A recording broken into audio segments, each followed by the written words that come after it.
But let's now shift focus to the other big story, the world, the Middle East, on the brink of what could potentially be the first ever direct confrontation between Israel and Iran. So the whole world is watching what is going to be Israel's next move. Israel has vowed retaliation against Iran for the multiple rocket barrages that we saw on Tuesday night. But at the same time, the world is also worried whether this will spill over into a wider regional conflict, one that we can't quite claw back from. Joining us now is a very special guest. Reuven Azar is the Israeli ambassador to India. Thank you very much. And first of all, happy Rosh Hashanah to you and to all Israeli friends and colleagues. Thank you, Zakka. Thank you for this interview. But this is a difficult time for you as a country. It should be a happy time, the beginning of the Jewish New Year. The whole world is looking at Israel's next move, especially in light of what happened on Tuesday. First of all, your reaction to the barrage of rocket attacks, almost 200 of them that we saw on Tuesday night. Oh, this, Zakka, indeed was completely unprecedented, and it's a flagrant violation of international law. Now, thanks to the excellent missile defense system that Israel has, one of the best in the world probably, we have managed to thwart this attack. And not only thanks to that, but also thanks to our coordination and cooperation, first of all with the United States, our main ally and supporter, and also with countries in the region that are also worried from what Iran is doing and are trying to defend their skies. Now, imagine a situation in which we wouldn't retaliate on this. What that would mean, not only for Israel, but also for all the countries in the region and for the international community, because when a rogue state like Iran is conducting itself in such a way, it means that this enters as a tactic that might be legitimized and might be used in the future by other countries. So we don't only have a right to defend ourselves, we have a duty to defend ourselves if we want this kind of attacks not to repeat again, and we have to be capable of going all the way. Now, of course, we would be very happy if more diplomatic pressure and more military pressure would be put on Iran by international players. But once we are attacked, we have the duty to defend our citizens. I remind you, Zakka, that we wanted to keep this confined to the Gaza Strip. We were attacked atrociously on the 7th of October, almost a year ago. Yeah. And those who have decided to escalate the situations were the proxies of Iran. So you got Hezbollah that started firing at Israel at the 8th of October. You had the Houthis, and we tried to get it into a diplomatic solution in the north. So the fact that they are doubling down again and again, each time that we are protecting ourselves, that means that Iran is interested in escalation. But tell me this, Ambassador, surely Israel does have the right to retaliate. Any sovereign country has the right to retaliate, no doubt. But if you were to directly attack Iran, then we're pretty much looking at what the world has been warning about for over a year now, or close to a year now, that no one wants a wider regional war. How do you speak to that specific concern? Well, you know, everybody bears responsibility. So my question is back to you. What have international players been doing to put pressure on Iran? Because they are the source. They are the ones that actually have been trying not only to destroy us for the last 30, 40 years, but actually creating a situation in the Middle East that is unbearable. You know, terrorists in the past used to have AK-47s and maybe anti-tank missiles and pickups, okay? But now they have ballistic missiles and the means to produce them. Imagine a world, imagine a situation in which not only the Middle East, in other parts of Asia or Europe or Latin America, you would have rogue players like that. It's completely unacceptable. So when you fail to put pressure on Iran, the consequences are dire for us and they are dire for the world. But it's one thing to attack the proxies of Iran, whether it's Hezbollah or Hamas or the Houthis. It's a wholly different, almost unprecedented, this is uncharted terrain if Israel were to directly attack Iran. Well, the uncharted terrain was created by the Iranians when they decided to attack us directly. So we have to retaliate. The Prime Minister has said very clearly that Iran will pay, and I'm looking forward to see the result. It's not that we are enthusiastic to go to this war. A democratic country never does. Yeah. But at the end of the day, you have to deal with the situation. We have responsibility for the safety of our citizens, and this kind of conduct is completely unacceptable, and we have to deal with it. The world wants to know, and I surely on a television program you're not going to reveal the nature of your response, but the world is concerned about the nature of Israel's response to Iran. The most damaging, of course, would be if you can hit the nuclear facilities of Iran, and that would set back their nuclear program. But you cannot do that without the help of the Americans. Just yesterday, last night, President Joe Biden has said that he will not assist Israel if Israel's plan is to hit one of Iran's nuclear facilities. How would you speak to that? Well, we have to take into account the American position, no doubt, and we are having conversations, very deep conversation and very intensive ones with the American administration, which actually has been very supportive of Israel during this conflict. But at the end of the day, the ultimate responsibility sits in one chair. That's the chair of the Prime Minister of Israel and the cabinet of Israel, the elected cabinet of Israel that's been elected by the people to provide security. But what would the objective of such a direct retaliation be? And how would you again speak to concerns that once you directly attack Iran, you won't be able to rein yourself back in? Both countries are then climbing the escalation ladder. Well, first of all, I'm not going to get into specifics. That's up to the cabinet to decide. At the end of the day, anything that will be decided upon will have to bear the consequences and calculate the consequences of it. I don't envy the government. It is a huge responsibility. But again, Zakka, I want to make it very clear. The world would be much less safer in a situation that Israel doesn't retaliate. There are people in Israel, and I want to quote one of them, former Prime Minister Naftali Bennett, who's tweeted saying that this is a lifetime opportunity, perhaps once in 50 years, to change the overall dynamic of the Middle East, to get rid of the Ayatollah regime in Iran and push back on Iran's nuclear program. Is that the prevailing mood in Israel, that perhaps this is an opportune moment to change the history of the Middle East? I'm not sure that this is the prevailing mood in Israel. What I can tell you is the following. We have, for the first time, since the 7th of October, we have managed to cut or to severely damage two of the tentacles of this octopus named the Islamic theocratic radical regime in Iran. Gaza is no longer a threat on Israel. In Lebanon, we have managed to cut the head of the snake, took out Nasrallah and the entire leadership. Now our ground forces are making a very targeted operation to remove all the infrastructure that was built by Hezbollah to prepare an attack to conquer northern Israel. This is a game changer. To what extent we are going to continue with that and to what degree, this is going to be the sole decision of the government. But I want to tell you this. The Israeli mood is a mood of resolve, is a mood of conviction, because the people of Israel understand that this ultimate type of evil has to be confronted. And they have the motivation, they have the dedication, not only of the young soldiers that are going to the front, but also of the people that are eager for a moment in which our residents of the north will be able to go back home and that we get back our hostages. You said that this is going to be a game changer, but there have been invasions of southern Lebanon at least 2 or 3 times in the past, and the last time Israel was accused of not finishing the job. Again, just yesterday we had reports of at least 8 Israeli soldiers dead in an operation in southern Lebanon. Even if the objective is to push Hezbollah back north of the Litani River, they can still hit northern villages in Israel sitting in Beirut. So how are you going to achieve that objective? Right. So indeed, we have to do what we have to do in order to reach a settlement or a situation or a ceasefire that will implement Resolution 1701. And the question, how much force are we going to use in order to get to that result?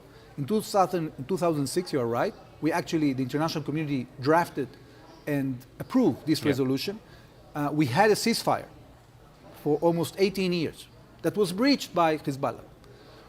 We do not want to determine the future of Lebanon. It's up to the Lebanese people to decide what is going to be the future of Lebanon, whether Hezbollah will be dismantled or not. What we want to achieve is safety and security for our citizens. in every military action that you take, you have to put very, very definite aims and targets. We are not going to conquer the entire Middle East. This is not our aim. We are a democratic country. We don't want to go to wars. But what we are obliged to do is to supply security for our citizens, and that's exactly what we're going to do. But you believe that this is an opportune moment for you to incapacitate Hezbollah to the extent that they are no longer a threat to your citizens in the north? Like I said, they can still hit you from Beirut or even further north. Yeah, and we can still hit them. Look, at the end of the day, we have to concentrate in the aims. The aims is to clean the border, is to reach a ceasefire and make sure that these Radwan forces and any Hezbollah forces cannot go back to the border. And if this is achieved in a verifiable way, then we have a chance that A, Hezbollah will be deterred, and we will have a long-term ceasefire. I want to talk about the operation vis-a-vis Hamas. We're going to come up on the first anniversary of this war, the first anniversary of the terror attacks, and then subsequently the operation that Israel launched. You told me just now, and you told me last week as well, that you think militarily Hamas is not in a position to launch another October 7th scale attack.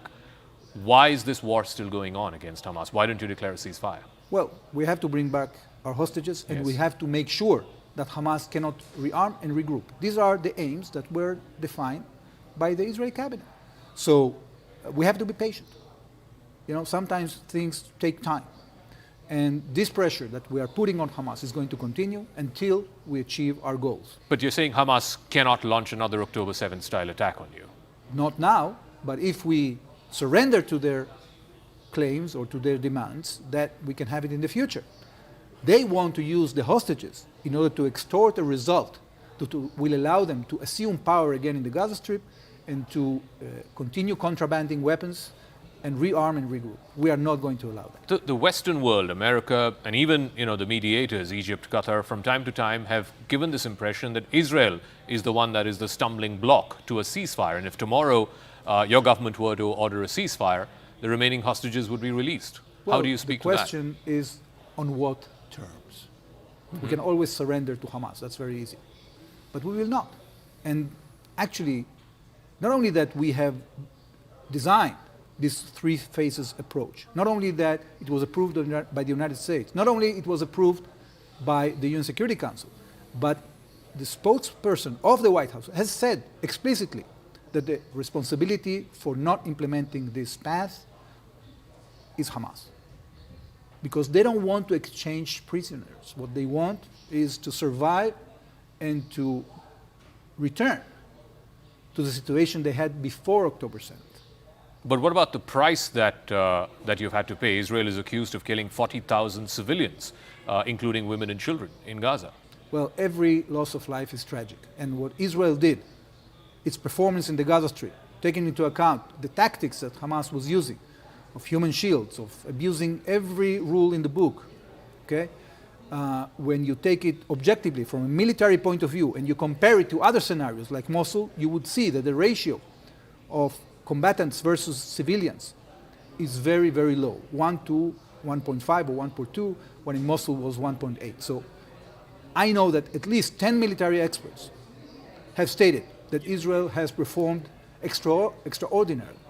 So yes, this is a dear price. Wars have consequences. People have to understand that. When you take the entire population of the Gaza Strip, you indoctrinate them for 16 or 17 years to hate Israel, to kill the Jews, and you finally launch this attack, it has results. Israel had to take care of its security. We had to dismantle the infrastructure, the underground infrastructure, those who have abused hospitals and other humanitarian facilities. But we are doing the utmost to work with the international community to facilitate humanitarian assistance to Gaza. And even the children of Gaza were now vaccinated against polio. We are working together with the international community because we care about the civilians. And we are doing, by the way, the same in the north. You can see the evacuation notices that we are giving people in Beirut. We have given that in South Lebanon as well, despite the fact that Hezbollah also committed a double war crime. So I do want to come back to the Iran question because that's what the world is consumed by. That's what the world is absolutely worried about. Prime Minister Netanyahu put out a video statement speaking directly to the Iranian people just earlier this week. Why do you believe that this is the time for an opportune regime change in Iran? I mean, regime change didn't exactly work out well in Iraq or in Afghanistan. No, people are completely confused by this. The fact that you are sending direct messages to the Iranian people is something very natural because we know the Iranian people oppose this regime. Mm-hmm. But we don't have a plan for regime change. Israel didn't have and doesn't have any plans to intervene in the political affairs of any other country in the region when it comes to military action. Okay? However, it is our duty to communicate with those in Iran that want to confront this regime that is fighting for freedom, because the main victim so far of the Iranian regime has been the Iranian people. The Persian civilization is an old civilization. We have bonds with them for more than 2,000 years, and we want to restore those bonds. But the ones that are impeding that are oppressing the Iranian people, Iranian women. You see the pictures. I don't have to convince you about that. Masha Amani. So the Prime Minister very naturally is appealing to the Iranian people, and I think all of us have a duty to appeal to the Iranian people. So I want to come back to the conclusion of this interview. It's not a question of if Israel will retaliate. Certainly it is a question of when and how. What is your underlying objective in that retaliation? Is it to send a message to Iran? Is it to send a message to the world community? Is it to deter Iran's capabilities? Because like you said, you're not interested in regime change. So even if you were to attack Iran, I didn't say I'm not interested. I said that we don't have a plan of regime change. Of course we are interested in change in Iran. Everybody is interested in change in Iran.